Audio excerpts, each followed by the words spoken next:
For today's video day guys, nalang day ko i-share sa inyo kung paunsa na to malikayan nga makahimo og violation ni Meta no. Kay lagi halos naman tanan karon kaya himo na og content i-upload nila sa Facebook para lang makagain og daghang views. Pero wala sila kabalo kung unsa ang pwede ug dili pwede nga dapat himo ang content. Mao nang bisag unsa na lang atong maununaan no, bisag again sa policy ni Meta.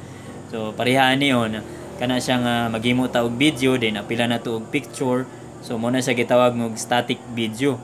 So kinahanglan careful lang kita mag-upload og video kada adlaw na. Lagi gihatagan ta ni Meta kada semana og challenge kina para ma-meet na to na siya nga challenge. So pero wala ta kabalo nga gina-monitor data ni Meta every time nga mag-upload ta diha sa reels or sa long form videos. So maunang bisag daghan na kayo ta og kanang views or followers, wala gyapon ta na monetize kasi tungod ay wala taga-follow sa policy ni Meta. No, labi na katong mga bag-o pa lang, no.